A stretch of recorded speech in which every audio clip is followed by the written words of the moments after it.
रायबरेली जहां पर सीएम योगी आदित्यनाथ पहुंचे हुए हैं, क्या कुछ कह रहे हैं, सुनते हैं। आयोजित आज के इस समारोह में उत्तर प्रदेश सरकार में मंत्रिमंडल के मेरे सहयोगी पर्यटन एवं संस्कृति मंत्री श्री जयवीर सिंह जी, प्रभारी मंत्री रायबरेली श्री राकेश सचान जी, प्रदेश सरकार में खाद्य एवं नागरिक आपूर्ति मंत्री श्री मनोज पांडे जी, प्रदेश सरकार के उद्यान मंत्री श्री दिनेश प्रताप सिंह जी, लोकप्रिय विधायक रायबरेली सुश्री अदिति सिंह जी, विधायक salon Shri Ashok Kumar ji,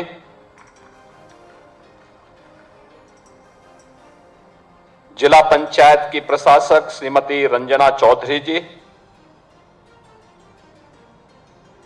MLC Shri Umesh Dwivedi ji, major general दिग्वेंद्र Singh ji, अध्यक्ष राणा बेनी माधव बख्श सिंह स्मारक समिति श्री राघवेंद्र प्रताप सिंह जी, उपाध्यक्ष राणा बेनी माधव बख्श सिंह स्मारक समिति श्री अशोक सिंह जी, अध्यक्ष जिला सहकारी बैंक रायबरेली विवेक विक्रम सिंह जी,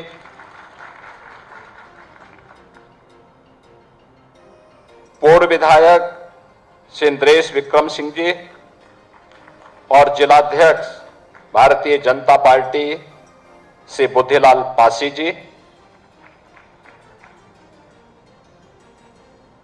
राणा बेनी माधव बख्श सिंह स्मारक समिति से जुड़े हुए सभी पदाधिकारीगण,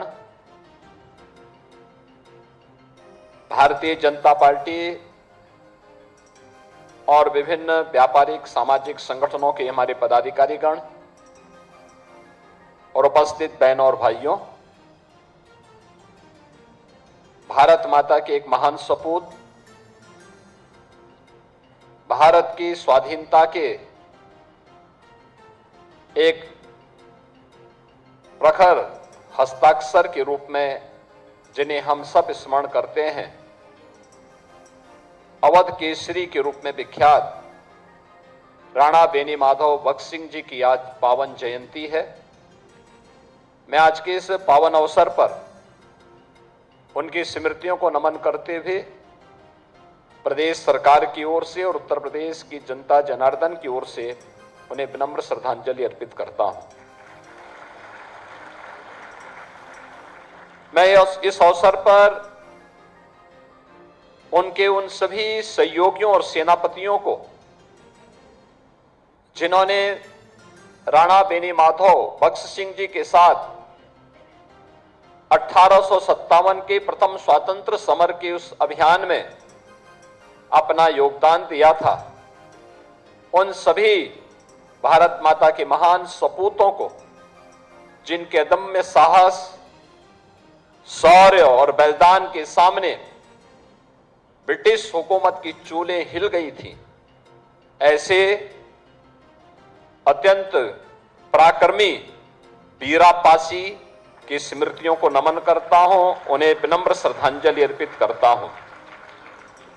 राजा माधव सिंह जी, राजा चंद्रिका बख्श सिंह जी, लालचंद स्वर्णकार जी, फतेह बहादुर जी, बसंत सिंह जी, ये सभी वे नाम हैं जिन्होंने राणा बेनी माधव सिंह जी के साथ भारत की आजादी के उस आंदोलन में अपना बलिदान दिया था।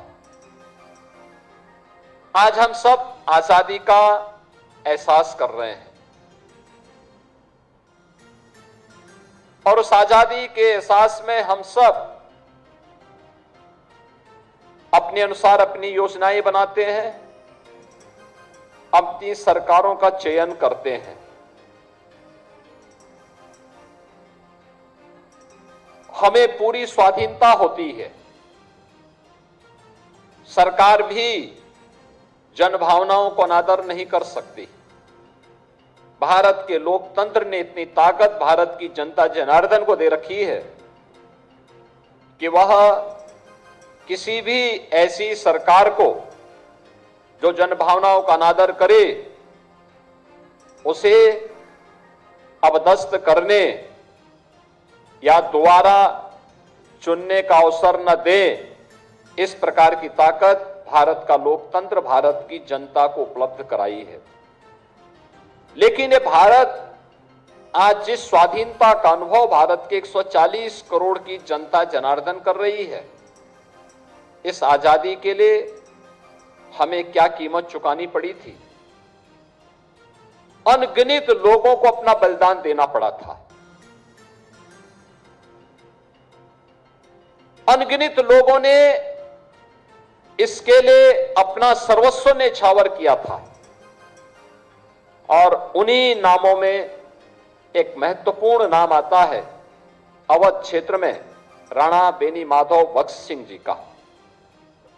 1857 का प्रथम स्वातंत्र समर उत्तर प्रदेश के बगैर अधूरा है। आपने देखा होगा अवध क्षेत्र में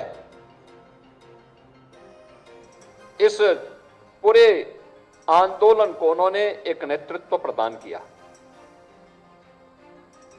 कुछ हजारों के संख्या में स्थानीय नागरिकों को अपनी सेना का हिस्सा बना करके वे अंग्रेजों के खिलाफ लड़े थे।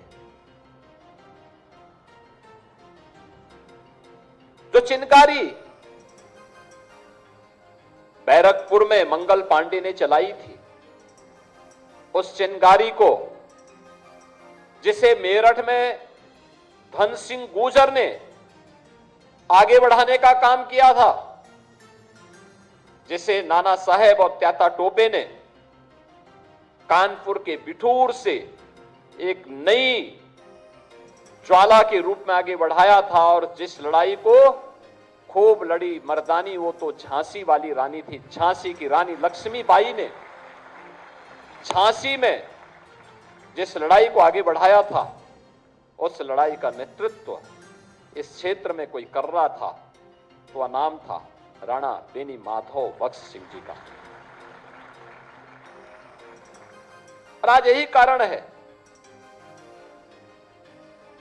कि इतने वर्षों के बाद भी हम उनको स्मरण कर रहे हैं। बहनों और भाइयों, जो समाज अपने पूर्वजों को विस्मृत करता है उसका कोई भविष्य नहीं होता है। दुर्भाग्य से भारत की परंपरा को, भारत के मूल्यों को, भारत के आदर्शों को विस्मृत करके उसको भ्रम में डाल करके कुछ लोगों ने एक ठेका सा ले लिया है भारत के खिलाफ षड्यंत्र करने का। मैं बहुत शौक हूं उन चीजों को देख करके। मैं भी पिछले दिनों इस रायबरेली के सांसद श्री राहुल गांधी जी के एक बयान को पढ़ रहा था। उनका बयान, ये महाराष्ट्र के अंदर उन्होंने एक बयान दिया और उन्होंने बयान दिया कि महिलाएं मनुस्मृति के बंधन को तोड़ करके अब बाहर आ जाएं। राहुल जी एक राहुल गांधी के रूप में आपसे देश बहुत अपेक्षा नहीं करता है, कोई अपेक्षा नहीं करता है। लेकिन भारत की संसद में, भारत की सर्वोच्च पंचायत में नेता प्रतिपक्ष के रूप में आपको देश के लोकतंत्र के प्रति जवाबदेही बनाता है। आपने भारत के संविधान की शपथ ली थी और संविधान की शपथ लेकर के आप भारत की परंपरा को, भारत की विरासत को कोसना अपना जन्मसिद्ध अधिकार समझते हैं। आप यूपी के बाहर जाते हैं तो यूपी को लांछित और अपमानित करते हैं, भारत के बाहर जाते हैं तो भारत का अपमान करते हैं। भारत की सेना जब सीमाओं पर दुश्मनों के खिलाफ लड़ती है तो आप भारत की सेना के जवानों से प्रमाण मांगते हैं। आतंकवाद के खिलाफ देश की लड़ाई में देशद्रोही तत्वों को आप प्रत्यक्ष और अप्रत्यक्ष रूप से प्रोत्साहित करते हैं। अयोध्या में प्रभु श्री राम के अस्तित्व पर आपकी पार्टी प्रश्न खड़ा करती है, और लोकतंत्र के प्रति आपकी निष्ठा क्या है, ये तो इस देश ने 1975 में आपातकाल की काली साया को देखा है।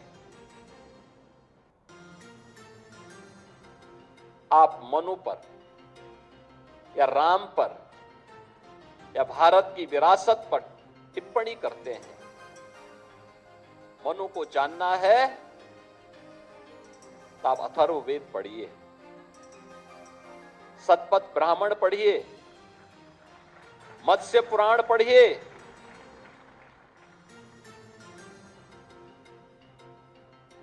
आपको सारी जानकारियां मिल जाएंगी। मैं पूछना चाहता हूं, कौन ऐसा व्यक्ति है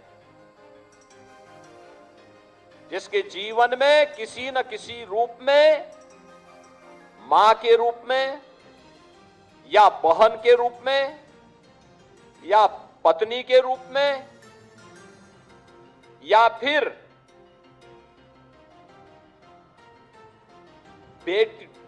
बेटे के रूप में किसी महिला का संरक्षण उसे न प्राप्त होता हो? कौन ऐसा व्यक्ति है? क्या कोई बेटी पिता के बगैर है? क्या कोई बहन भाई के बगैर है? क्या कोई पत्नी पति के बगैर अपने अस्तित्व को मानती है? और क्या कोई मां बेटे के बगैर अपने अस्तित्व को पूर्ण मानती है? अगर मनुस्मृति ने ये बात कही है,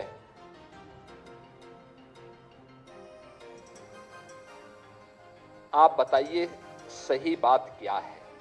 और आप भारत के बच्चों को, भारत के नौनिहालों को उस दिशा में क्यों ले जाना चाहते हैं जहां पर किसी माता को या किसी अन्य व्यक्ति को बाद में लज्जित होकर के माफी मांगनी पड़े?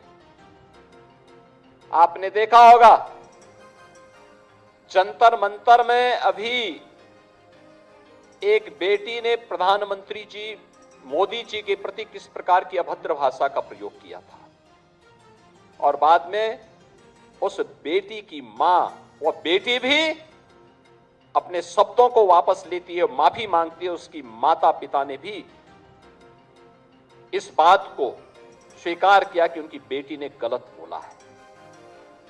आप क्यों अर्बन नक्सलियों के हाथों भारत की वर्तमान पीढ़ी के भविष्य को खराब करना चाहते हैं?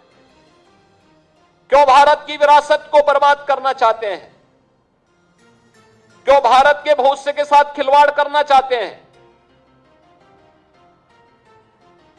आपसे एक जिम्मेदार नेता प्रतिपक्ष के रूप में अपनी सकारात्मक भूमिका की अपेक्षा देश रखता था, लेकिन आपने उन भूमिकाओं को भी बर्बाद कर दिया, समाप्त कर दिया है। आपने अपनी जिम्मेदारियों से पूरी तरह अपने आप को अलग कर दिया, और यही कारण है कि अमेठी, ये रायबरेली इस परिवार को ढोता तो रहा, लेकिन इस क्षेत्र के सामने पहचान का संकट भी इस परिवार ने हमेशा खड़ा किया। यहां के स्मारक के नाम, यहां के संस्थानों के नाम एक परिवार के नाम पर हो जाएं, इनको अच्छा लगता था, लेकिन राणा बेनीमाधव बख्श सिंह जी के नाम पर हो, या किसी लालचंद स्वर्णकार के नाम पर हो, या किसी महापराक्रमी बीरा पासी के नाम पर हो, ये कभी कभी आपने या आपकी पीढ़ी ने कभी इसके बारे में सोचा नहीं। जब आप भारत की संस्थाओं को अपमानित करते हैं, जब आप भारत के प्रधानमंत्री के बारे में अपमानजनक टिप्पणी करते हैं, तब एक व्यक्ति के बारे में नहीं, भारत की एक संस्था को अपमानित करते हैं। प्रधानमंत्री व्यक्ति नहीं होता है, प्रधानमंत्री भारत की एक संस्था है। और याद रखना, अगर भारत की ये संस्थाएं कटघरे में खड़ी होंगी तो भारत का हर नागरिक कटघरे में खड़ा होगा। आप जब भारत के प्रधानमंत्री जी के खिलाफ अपमानजनक टिप्पणी करते हैं, अभद्र भाषा का प्रयोग करते हैं, तो ये अभद्र भाषा सचमुच आप भारत को अपमानित करते हैं, भारत की विरासत को अपमानित करते हैं, भारत की वर्तमान पीढ़ी के सामने पहचान का संकट खड़ा करते हैं, क्योंकि यह इंस्टीट्यूशन संदेह के दायरे में खड़ा होता है। और आपको इस प्रकार की गैर जिम्मेदाराना हरकतों से अपने आप को बचना पड़ेगा। बहनों और भाइयों, आखिर क्या कारण था?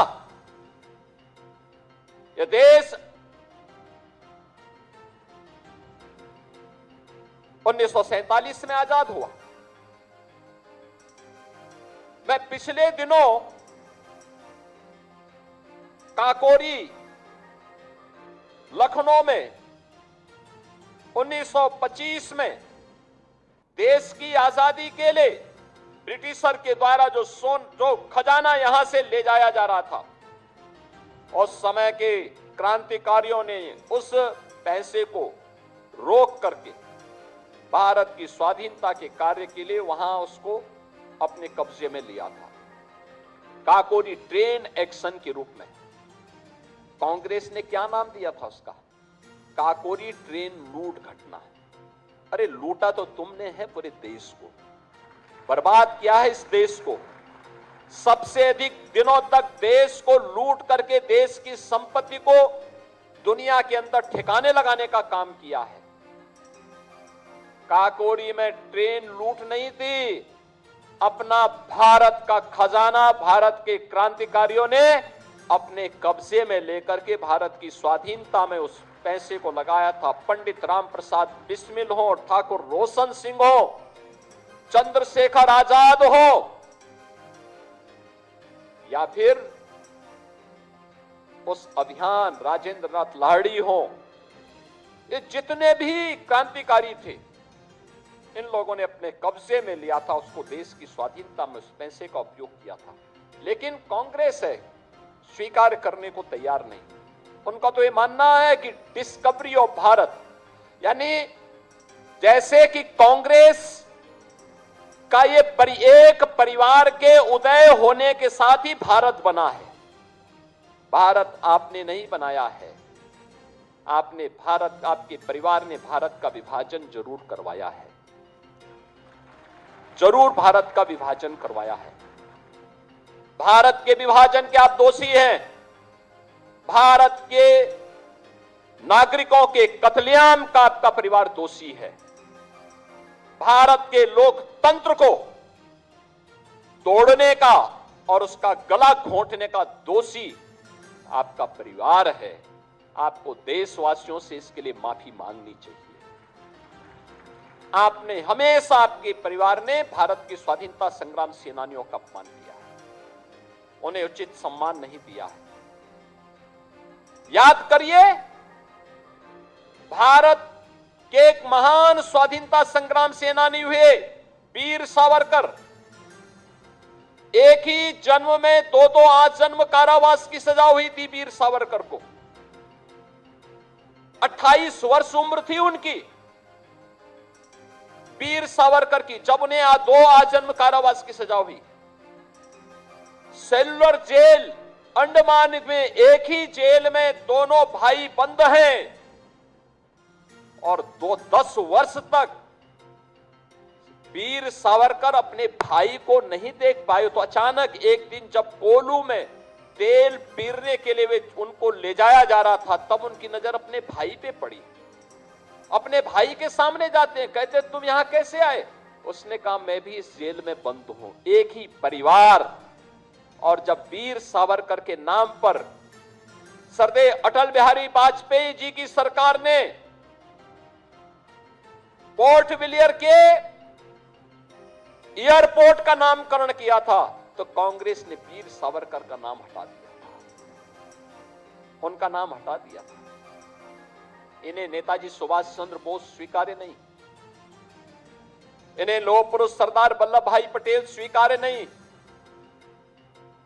मैं उस दिन काकोरी में एक बात देख रहा था, और वह मैं देख रहा था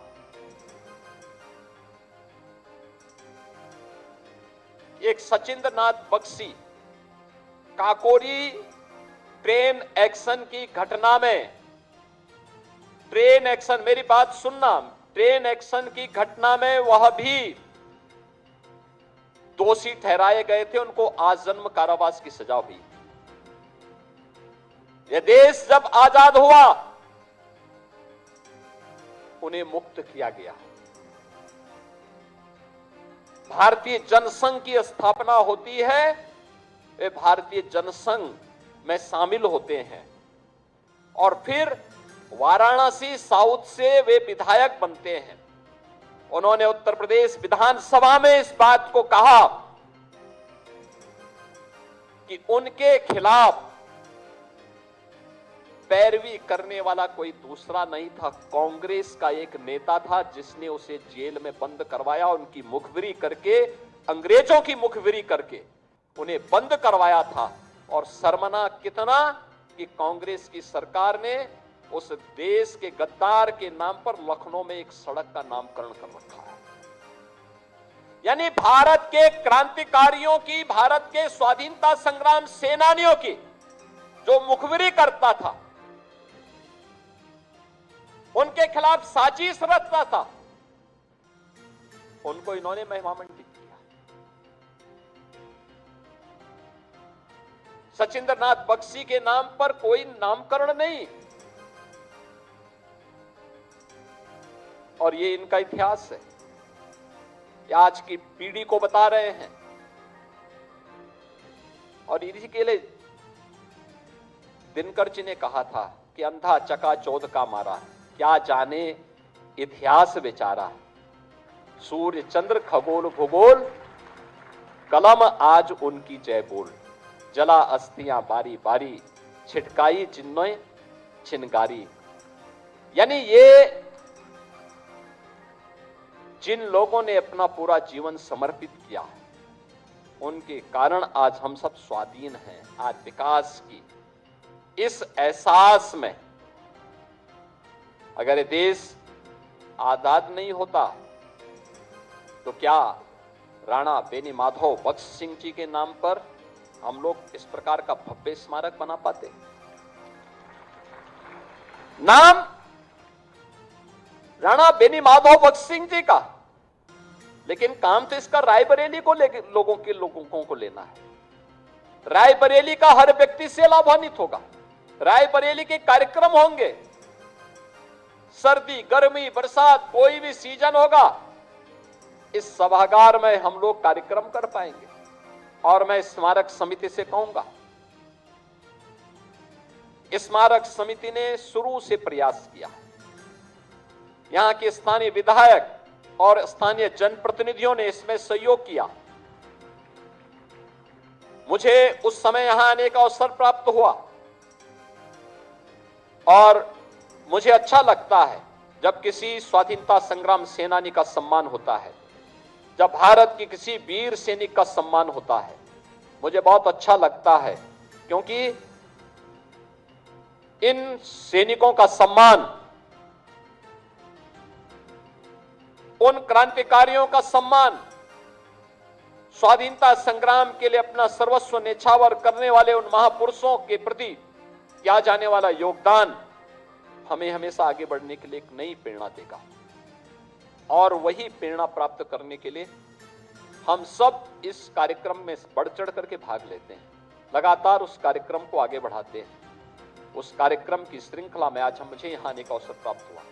लेकिन मैं राणा बेनी माधव भगत सिंह जी की स्मृति में बनी हुई इस स्मारक समिति से जरूर कहूंगा कि फर्स्ट फेज का कार्यक्रम संपन्न हुआ। 21 करोड़ का कुल इसका बजट था, लेकिन इसमें 25 करोड़ रुपए खर्च हुए, अच्छा बन गया। सेकंड फेज का काम हो रहा है। यहां पे जब मूर्ति लगे, राणा बेनी माधव भगत सिंह जी के साथ बीरा पासी की मूर्ति को भी लगाइए, उनके उन सहयोगियों की मूर्तियों को लगाइए, क्योंकि जब हम एक होकर के इस लड़ाई को आगे बढ़ाएंगे तो देश की स्वाधीनता बनी रहेगी।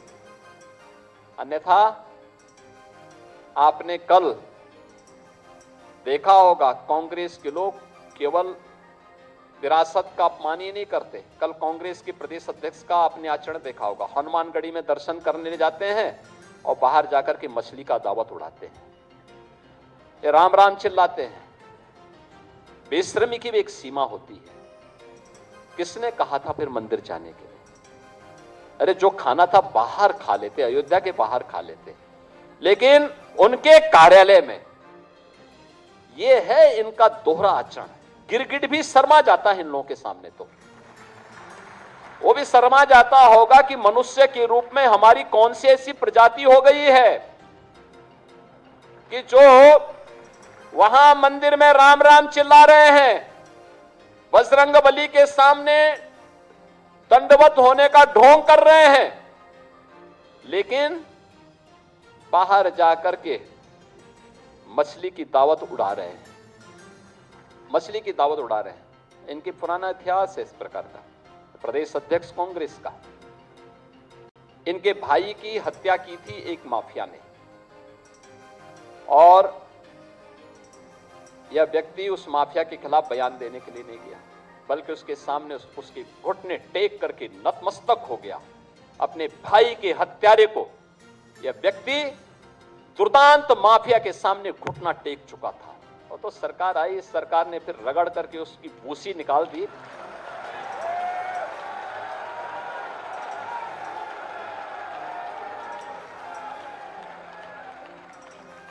अन्यथा इन लोगों ने तो प्रदेश को माफिया प्रदेश बना दिया था, पहचान का संकट खड़ा कर दिया था। बहनों और भाइयों, आज उत्तर प्रदेश का कोई नौजवान हो, कोई बहन हो, कोई व्यापारी हो, कोई अन्नदाता किसान हो या कोई नागरिक हो, आज उसके सामने पहचान का संकट नहीं है। आपने देखा होगा, आज से 10 साल पहले आप कहीं जाते थे, लोग शक की निगाहों से आपको देखते थे। किसने पहचान का संकट खड़ा किया? बेईमानी करते थे ये सपा बसपा और कांग्रेस के लोग, लूट खसोट करते थे ये लोग, गुंडे और माफियाओं के सामने घुटना टेकते थे ये लोग। पहचान का संकट प्रदेश के सामने खड़ा किया था इन लोगों ने। और आज आप जाते होंगे, कहीं जाइए देश के अंदर, उत्तर प्रदेश का नाम एक बार आपने ले लिया होगा, आपसे दूर भी है ना, 10 कदम दूर भी, तो आपके पास आकर के आपसे गले मिलना चाहता है। यह है आपकी नई पहचान। आपको उससे मिलने में अच्छा लगे ना लगे, लेकिन अगला व्यक्ति आज आपसे मिलकर के प्रसन्न होता है कि आप यूपी के हैं। और आपने अगर बोल दिया मैं अवध क्षेत्र का हूं, तब तो मान के चलिए कि आपकी पूजा करने की तैयार होता है पूरा देश और पूरी दुनिया। लेकिन उसी अयोध्या पे अब ये प्रश्न खड़ा करना प्रारंभ कर दिए। इनको बुरा लगता है कि अयोध्या में महर्षि वाल्मीकि के नाम पर एयरपोर्ट का नामकरण क्यों हो गया। इनको बुरा लगता है कि अयोध्या में निषाद राज के नाम पर यात्री विश्रामालय क्यों बन गए। इन्हें बुरा लगता है कि सबरी माता के नाम पे भोजनालय क्यों बन गए। भाई,